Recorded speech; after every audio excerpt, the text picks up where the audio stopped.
Hi hello friends, welcome to Uma tailors.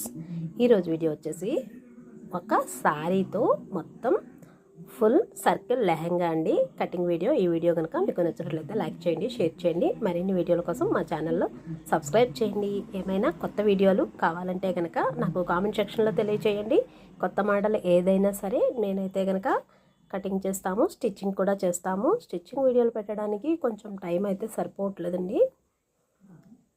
ఇదిగోండి, full circle lehenga కోసం నేను వచ్చేసి ఒక జిమ్మిచ్చు శారీ వచ్చేసి ఇలా తీసుకున్నాను. ఈ శారీ అయితే కనుక మాకు 300 అట్లా పడింది. చిన్నగా డ్యామేజ్ శారీ అన్నమాట. ఇలా శారీని వచ్చేసి మనకి లెంత్ ఎంత కావాలో పొడవు ఒకసారి చూసుకుంటే లెహంగా నడుం దగ్గర నుంచి కింద పాదం వరకు కూడా చూసుకొని ఆ పొడవును కోసం మనం 4.5 మీటర్లకి క్లాత్ని అయితే ఇలా 4 మడతలుగా అయితే కనుక సమోసా మడతలాగా వేసానండి. ఇప్పుడు మనం 40 ఇంచుల పొడవు అనుకుందాం. 40 ఇంచులని 40 ఇంచుల క్లాత్ మనం వచ్చేసి మీటర్ క్లాత్ లాగా తీసుకొని దానిని 4 మీటర్ల క్లాత్ అన్నమాట. 4 మీటర్ల క్లాత్ని ఇలా 4 మడతల మీద తీసుకొని డబుల్ మడత వేసిన తర్వాత మనకు వచ్చేసి 8 లేయర్లు వచ్చేలాగా ఇలా మడతలు వేసుకొని నడుము దగ్గర వచ్చేసి మనకి 32 ఇంచులు అనుకోండి. 8 మడతలు వచ్చినప్పుడు 4 ఇంచులు వస్తుంది. పైన నడుం బెల్ట్ కోసం 2 ఇంచులు తీసేసుకొని ఇలా పొడవు వచ్చేసి 42 ఇంచులకు పెట్టుకున్నాను నేను.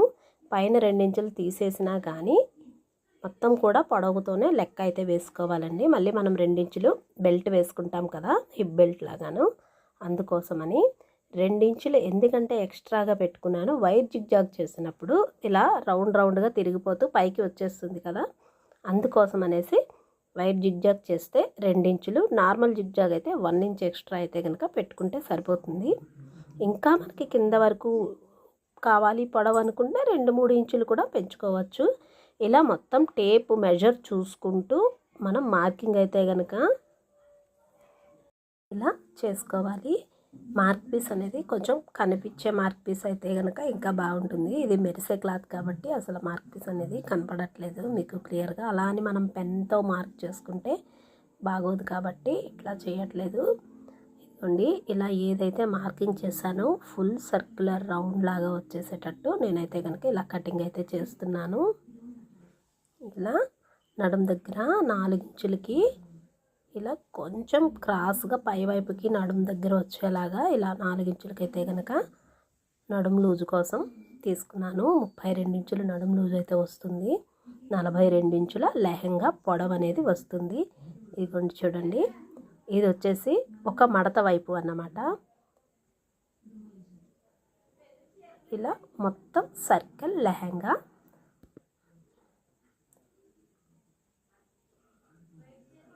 చూడండి, ఇది టోటల్లీ ఇంత లూజ్ అయితే కనుక వస్తుంది. ఒకవైపు మాత్రమే, 2 వైపులా ఫ్రంట్ బ్యాక్ కూడా అట్లనే వస్తుంది.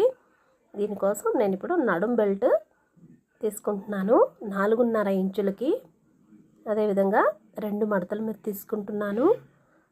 ఒక 1 ఇంచ్ ఎక్స్ట్రాగా కలుపుకుంటూ 33 ఇంచులు 34 ఇంచుల వరకు అయితే కనుక తీసుకుంటున్నాను. ముందే మనం కొంచెం ఎక్స్ట్రాగా మడతలోకి పెట్టుకుంటే ఎప్పుడైనా లూజ్ ఏమన్నా కావాలి అనుకుంటే కనుక చేయొచ్చు.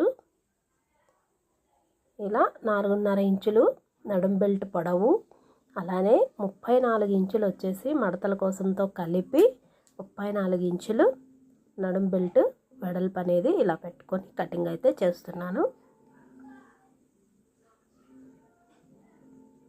ఇది చూసారు కదండి, ఫుల్ సర్క్యులర్ లెహంగా అనేది మీరు ఇంటి దగ్గరైనా కానీ ఇలా ఈజీగా కటింగ్ అనేది చేసుకోవచ్చు. డబుల్ మడత అనేది చూసుకొని జాగ్రత్తగా వేసుకుంటే ఎవరికైనా కానీ వచ్చేస్తుంది. ఇది లైనింగ్, ఇదైతే కటింగ్ అనేది మా షాప్లో మా వర్కర్సే కటింగ్ అయితే చేశారండి. నేను దగ్గరుండి చెప్తే ఇది లైనింగ్ అయితే కనుక ఇలా వేసుకున్నాము. మనకి పైన ఎంత లూజ్ ఉన్నా కానీ లోపల లైనింగ్ ఎంత లూజ్ ఉన్నా కనపడదు కదండి, అందుకోసం లైనింగ్ అయితే ఇలా తక్కువగానే కటింగ్ అయితే చేసాం. Thank you.